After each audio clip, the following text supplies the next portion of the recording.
si hay atadura demoníaca detrás de todo esto, el único que tiene poder para libertar al ser humano del poder de las tinieblas se llama Jesucristo.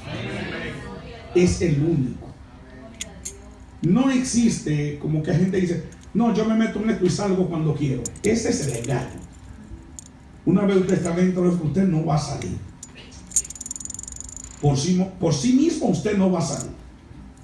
Es que, por ejemplo, el hombre que de momento se desvía y comienza a hacerle a pecar, a cometer pecado de adulterio, de fornicación o de cualquier desviación sexual, que hay transferencia de demonio. En todos esos pecados hay transferencia demoníaca, hay ataduras demoníacas.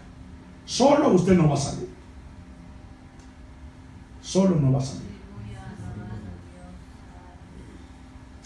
Para poder salir de ahí debe haber una directa intervención de Dios. Y por supuesto, no habrá una directa intervención de Dios a menos que la persona lo busque. Gloria al nombre del Señor. Si no hay esa rendición, si no hay esa búsqueda, entonces es imposible para el ser humano salir de esas condiciones. Gloria a Dios. Pero quiero también, hermanos, acompañar mi corta exhortación de esta noche. Digo corta, ¿verdad? Siempre digo corta y no es así, sino que es larga. Bueno, vamos a ver si hoy hago honor a mi palabra.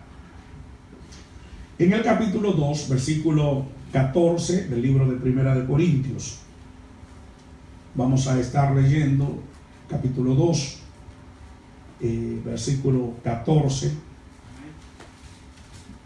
versículo 14, 15 y 16. Existen 3 versículos que van a servir como plataforma para nosotros hablar lo que vayamos a hablar en esta noche. Ustedes, si quieren, pues, se queden sentados, no hay ningún problema. Simplemente escuchen lo que dice la palabra de Dios. Primera de Corintios, capítulo 2, versículo 14 al 16. Y dice así: mas el hombre animal no percibe las cosas que son del Espíritu de Dios, porque le son locura, y no las puede entender, porque se han de discernir espiritualmente. Empero el espiritual juzga todas las cosas, mas él no es juzgado de nadie. Porque ¿quién conoció la mente del Señor? ¿Y quién le instruyó? Esta parte B de este versículo me gusta mucho, porque dice: mas nosotros tenemos la mente de Cristo.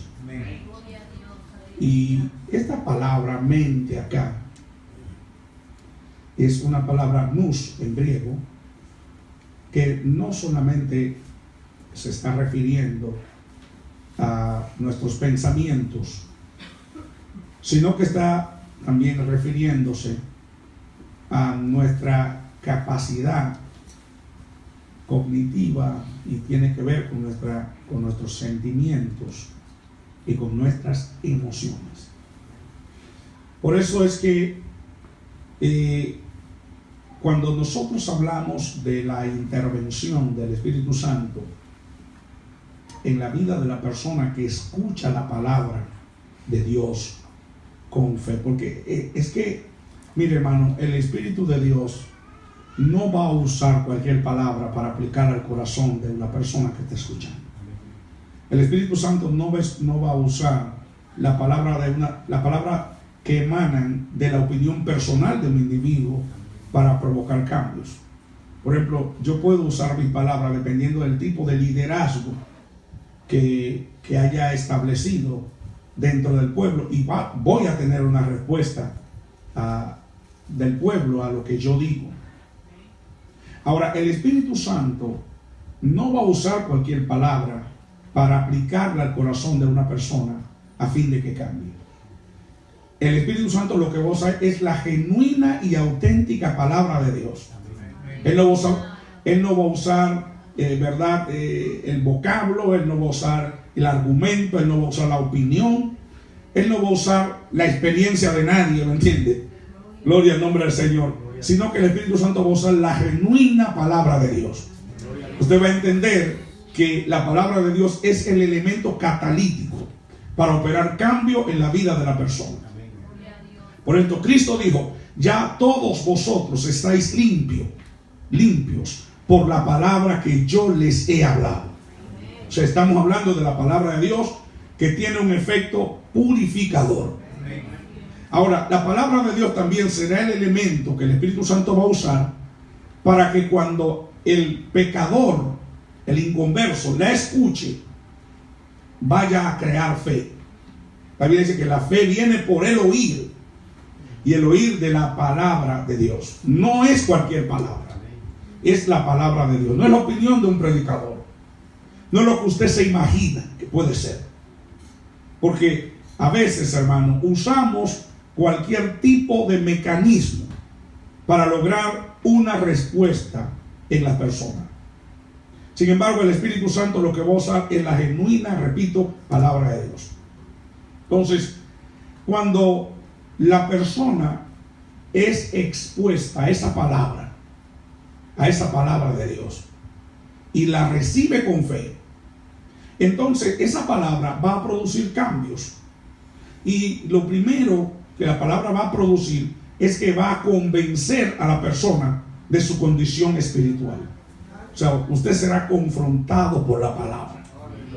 Y esa palabra le va a hacer entender a usted que usted es un pecador, que necesita ser salvo, que necesita la intervención de Dios de forma urgente.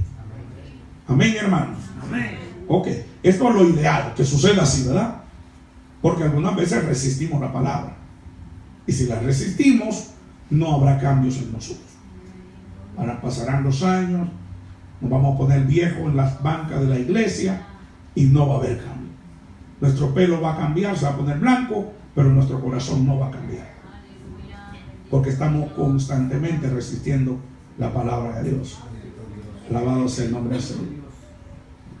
Entonces, al nosotros recibir esa palabra y al efectuarse cambios en nosotros, el siguiente cambio que va a ocurrir inevitablemente es el nuevo nacimiento, o sea, la regeneración.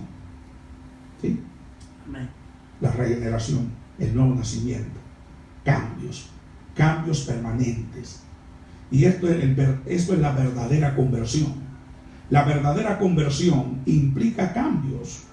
Usted no ve que la palabra convertido, ¿sí?, es convertirse, salir de un estado y entrar a otro. Es conversión. O sea, hay cambios. Es que la misma palabra implica cambios. En el país de mi esposa, a los cristianos, en alguna región del país, a los cristianos no le dicen evangélicos, le dicen convertidos.